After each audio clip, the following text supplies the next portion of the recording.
This is Kuala Terrenganu, a coastal city on the eastern side of Malaysia. Most people simply pass through Terengganu in their rush to the islands, which is really too bad.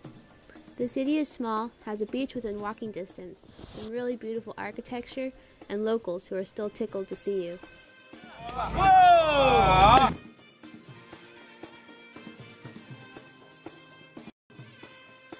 So take a day to wander through these 10 local attractions in Kuala Terrenganu.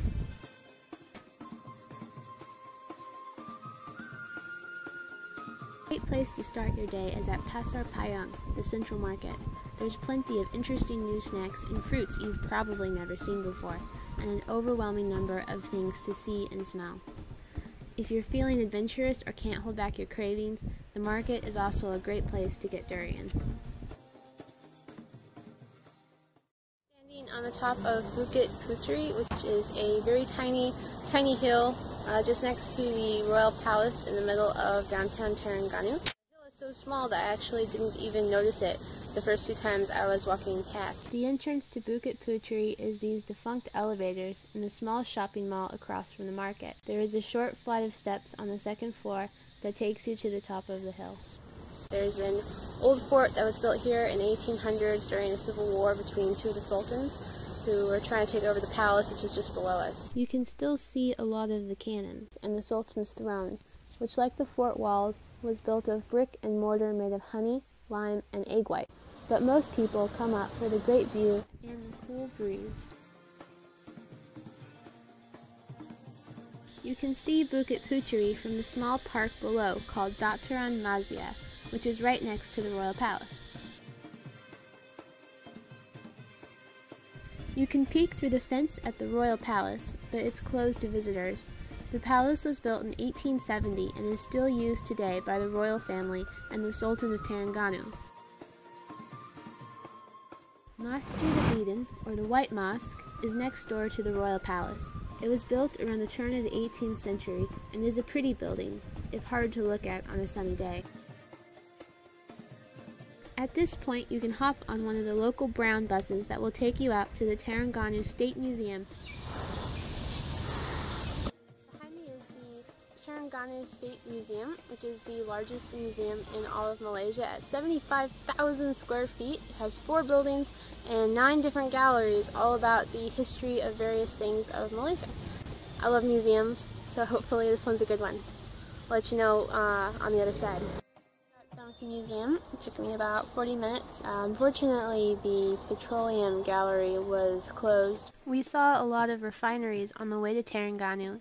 That had been really interesting to see their take on how petroleum has changed their community here since the 1980s when it was discovered. One of the main things to come here for is the architecture. Built in 1996, the museum design is inspired by the traditional Malay house.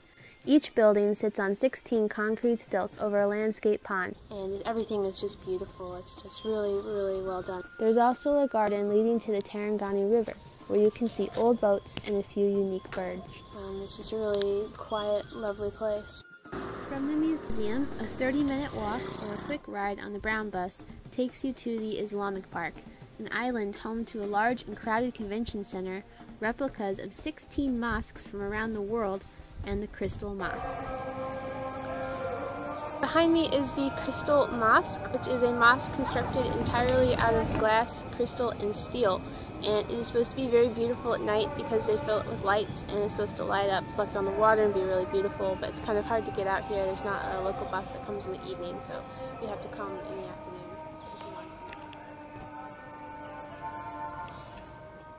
The last local bus leaves the Crystal Mosque at 5:20, but it's best to leave earlier so you have time to hit the beach before dinner.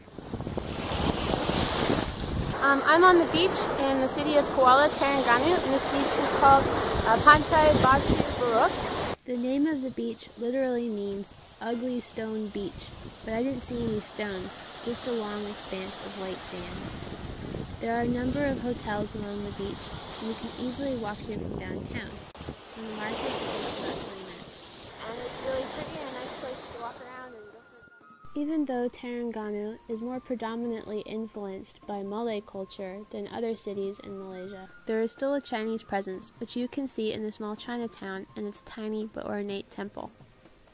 This narrow street seems like the popular dinner spot for tourists, but since it's usually clogged with traffic, one walk through was enough for me. Instead, we grabbed a durian and went to the waterfront, a long stretch of walking path that starts next to the market in Chinatown. I hope you enjoyed this video and will have a great time whenever you visit Terrenganu. Thanks for watching.